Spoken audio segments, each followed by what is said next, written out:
और अब एक बड़ी खबर मोतिहारी से, जहां पर विधायक से रंगदारी की मांग का ये मामला है। ढाका विधायक से अपराधियों ने फिर से रंगदारी मांगी है। विधायक से 20 लाख रुपए की रंगदारी मांगी गई है। नेपाल के नंबर से अब की बार ये रंगदारी मांगी गई है। पहले भी मोबाइल पर मैसेज भेजकर रंगदारी मांगी गई थी। फैसल रहमान हैं ढाका के आरजेडी विधायक।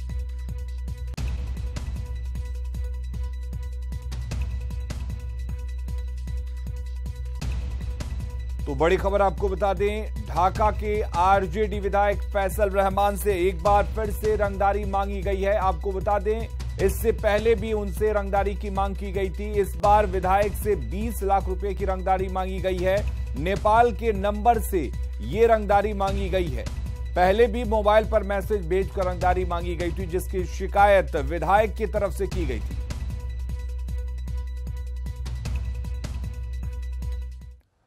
और अब देखते हैं नवरात्र से जुड़ी खबरें।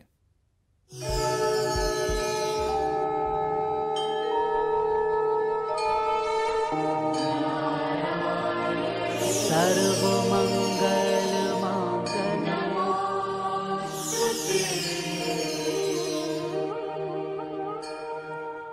तो शारदीय नवरात्र का आज छठा दिन है और आज शक्तिपीठ मां कात्यायनी की आराधना हो रही है। महर्षि कात्यायन के तपस्या से प्रसन्न होकर मां शक्ति ने उनके यहां पुत्री के रूप में जन्म लिया था और तभी से वो कात्यायनी मां कहलाती हैं। ऐसी मान्यता है कि मां कात्यायनी की पूजा करने से आपके सभी कष्ट दूर होते हैं और एक नई शक्ति का संचार होता है। मां कात्यायनी सिंह की सवारी करती हैं और महिषासुर राक्षस का वध मां कात्यायनी ने ही किया था। इसके लिए इनका नाम महिषासुर मर्दिनी भी है। मां कात्यायनी की आराधना को लेकर पूजा पंडाल और मंदिरों में भक्तों की भारी भीड़ देखी जा रही है।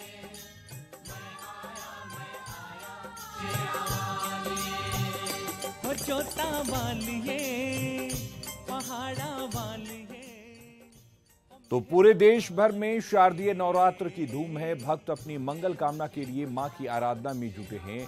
आदि शक्ति की आराधना साधक कई रूपों में कर रहे हैं। जमुई के गिद्दौर में 400 साल पुरानी माता रानी के मंदिर में दक्षिणेश्वर काली मंदिर की तर्ज पर तांत्रिक विधि से मां की आराधना की जा रही है।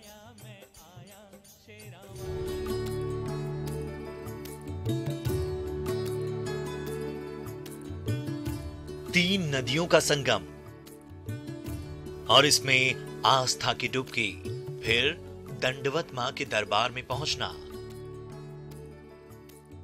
वर्षों पुरानी परंपरा है, जिसे गिद्धौर निवासी आज तक निभा रहे हैं। साधक की ऐसी साधना शारदीय नवरात्र के 9 दिनों तक जारी रहती है। सूर्योदय के साथ ही भक्तों की भीड़ उलाय, नागी और दुधाग्नि नदी के संगम पर जुटने लगती है और फिर शुरू होता है मां की दंडवत आराधना।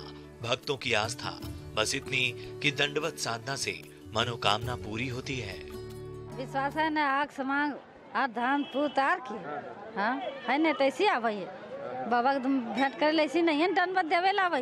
ये जो प्रक्रिया है, लोग दंडवत देते हैं, ये माँ परसंडो वाली जो है, इनकी एक अलग ही है, अलग पहचान है। ये मनोकामना पूर्ण करती हैं। पहली पूजा से शुरू, फर्स्ट पूजा से ही यहाँ पर दंडवत का प्रक्रिया शुभारंभ होता है। 250 वर्षों से चला आ रहा है ये प्रक्रिया, आज भी लोगों के लिए विश्वास का केंद्र बना हुआ। हमने तो पहले भी आ रहे थे और इस बार भी आए हैं। एक आस्था है, आस्था और विश्वास है। मतलब ऐसा कुछ मन्नत नहीं है, लेकिन यहाँ लोग परंपराएं चले आ रहे हैं। अपनी ख्याति के कारण गिद्धौर दुर्गा मंदिर अब जिले भर के भक्तों के लिए आस्था का केंद्र बना है। कहा जाता है कि गिद्धौर रियासत के राजा ने मां की आराधना की थी और फिर मंदिर बनाया गया। तब से यहाँ मां दक्षिणेश्वर काली मंदिर की तर्ज पर पूजा अर्चना की जाती है और शारदीय नवरात्र के दौरान भक्त संगम में स्नान कर दंडवत मां के दरबार में पहुंचते हैं। नदी में स्नान कर श्रद्धालु यहाँ पर दंडवत देते हैं अपनी मनोकामना पूरा करने के लिए, खास करके शारदीय नवरात्र में 9 दिन में। और जिसके लिए हर दिन हजारों श्रद्धालु सिर्फ जमुई जिले के ही नहीं आसपास के जिले के लोग भी पहुंचते हैं और अपनी मनोकामना पूरा करने के लिए मां दुर्गा का पूजा अर्चना वंदना करते हैं। केसी कुंदन, ईटीवी न्यूज, जमुई। और इधर दशहरा महोत्सव के मौके पर पटना के गांधी मैदान में सोमवार का दिन खास रहा। यहां आयोजित सांस्कृतिक महोत्सव के मौके पर सूबे के डीजीपी पीके ठाकुर की पत्नी पूनम ठाकुर ने अपने भजनों और गीतों के माध्यम से लोगों को मंत्रमुग्ध कर दिया।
और रांची के बीएनआर होटल परिसर में सोमवार को फिर एक बार डांडिया नाइट का आयोजन किया गया, जिसमें बड़ी संख्या में युवाओं ने जमकर मस्ती की।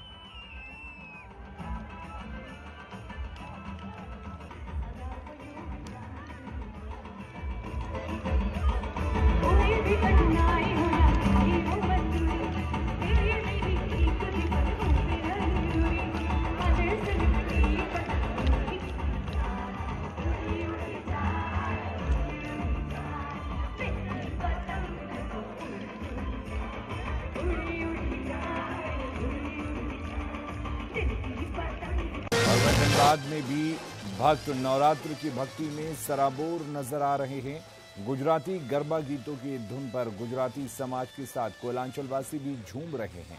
धनबाद में गुजरात की झलक देखने को मिली बैंक मोड़ स्थित गुजराती स्कूल में। वैसे तो गरबा का आयोजन का यहां 71वां वर्ष है, मगर इस बार लोग भारी संख्या में यहां जुट रहे हैं। कोयलांचल में महिलाएं गुजराती परिधान में सज धज कर पारंपरिक गुजराती गीतों पर जमकर नाच रही हैं और मौके पर मौजूद लोग इसका लुत्फ उठा रहे हैं।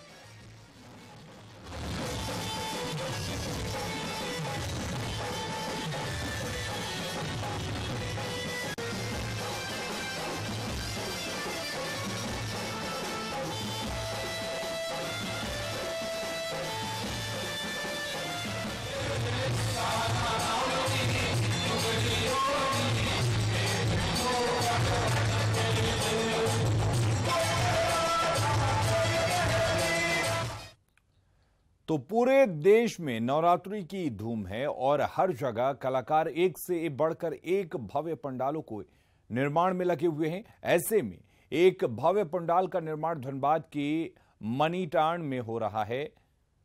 इस पंडाल की खासियत यह है कि इसको रुद्राक्ष से बनाया गया है, जिसको बनाने में 15 क्विंटल रुद्राक्ष की माला लगी है।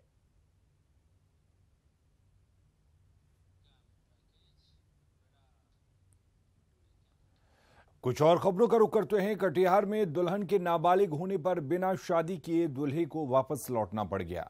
मामला मनिहारी के ओलीपुर गांव का है, जहां की एक लड़की की शादी सिमरिया के रहने वाले एक शख्स के साथ तय हुई थी। तय समय पर बारात भी दरवाजे पर पहुंच गई, लेकिन ऐन मौके पर पुलिस को दुल्हन के नाबालिग होने की खबर मिली तो पुलिस भी वहां पहुंच गई। तमाम लोगों से पूछताछ के बाद जब पुलिस संतुष्ट नहीं हुई तो कई लोगों को पुलिस थाने लेकर गई, जिसके बाद दूल्हे को बिना शादी बैरंग ही वापस लौटना पड़ गया।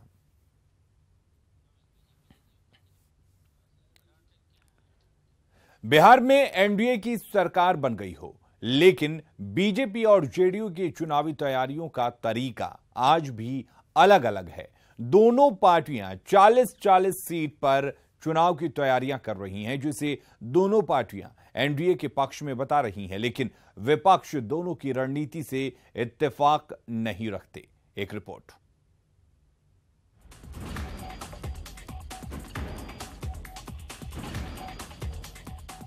महागठबंधन टूटने के बाद एनडीए के नए सहयोगी जेडीयू अपनी राजनीतिक जमीन मजबूत करने में जुटी है।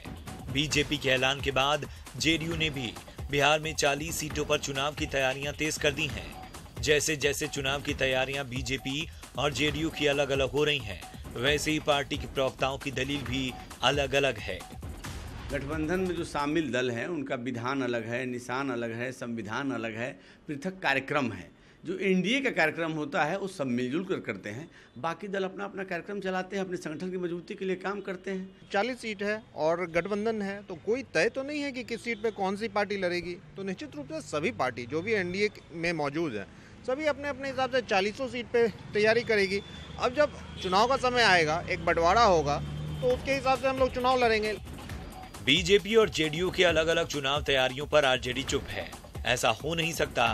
पूर्व सीएम राबड़ी की नजर में जेडीयू लड़ाई में ही नहीं है, उनकी लड़ाई तो बीजेपी से है। बीजेपी है, बीजेपी से हम लोग की लड़ाई है।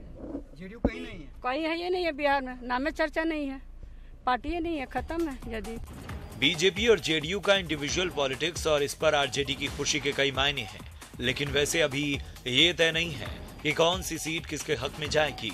शायद यही वजह है कि तैयारी जारी है। ब्रजम पांडे, ईटीवी न्यूज, पटना।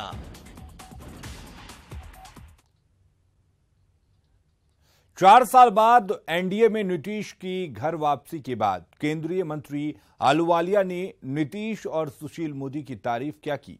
बिहार में एक बार फिर सुशासन बाबू पर सियासत शुरू हो गई। सियासी गलियारे में चर्चा होने लगी है कि क्या पुराने फॉर्म में लौटेंगे विकास पुरुष या क्षमता समाप्त हो गई है।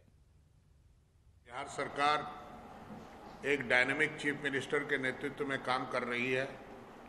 एक डायनेमिक टीम है उनके पास में, जहां पर मुख्यमंत्री खुद नीतीश कुमार जी डायनेमिक हैं, साथ में सुशील कुमार मोदी जी हमारे डिप्टी चीफ मिनिस्टर एक डायनेमिक लीडर हैं। केंद्रीय मंत्री ने नीतीश और सुशील मोदी को डायनामिक क्या कहा। बिहार में डायनामिक पर दंगल शुरू हो गया। विपक्षी पार्टियां अहलुवालिया के बयान से इत्तेफाक नहीं रखती, तो सत्ताधारी दल उंगली उठाने वाले विरोधियों को नसीहत पर नसीहत देने में जुटा है। और इनके साथ तो अभी चल रहा है आओ खेलें 40-40। तो विकास क्या करेंगे? 40-40 खेलने में लगल है। नीतीश कुमार जी अब दिल्ली के बारे में सोचेंगे भी तो उनके लिए बड़ा राजनीतिक तौर पे खतरनाक स्थिति पैदा हो जाएगी। अब तो उनके नेता नरेंद्र मोदी हो गए और अमित शाह जी हो गए, तो वो तो चैप्टर उनका क्लोज हो गया। वो समझ गए कि हमको राष्ट्रीय राजनीति में हमारे लिए कोई संभावनाएं नहीं है। जिन लोगों को नाउमीदी है, हम कहेंगे कि आज भी वो रचनात्मक विपक्ष की भूमिका में दिखें, वो बिहार के विकास में सहयोग करें। टांग खींचने के बजाय अगर सहयोग करेंगे तो बिहार की जनता के नज़र में जो उन्होंने पाप किया है उसको धोने का एक अवसर उनको मिल जाएगा। कानून का राज स्थापित करना हमारी प्राथमिकता है और हम प्रतिबद्धता भी है, और हम इस काम को पूरा करेंगे। हर हालत में हम कर भी रहे हैं। सियासी दलों के बयान पर वार पलटवार कोई नई बात नहीं। विरोधी विपक्ष होने का धर्म निभा रहे हैं तो सत्ता पक्ष को जनता के बीच बेहतर सरकार का संदेश देने की बाध्यता। लेकिन सबसे ज्यादा जरूरत है तो बयानबाजी से ऊपर उठकर बिहार के विकास की, ताकि सुशासन बाबू अपनी क्षमता और छवि दोनों को बदल सके। Neel Kamal, ETV news, Patna. और इस बुलेटिन में फिलहाल के लिए इतना ही, लेकिन बिहार की तमाम खबरों को विस्तार से जानने के लिए आप लॉग इन कीजिए news18bihar.com पर। नमस्कार।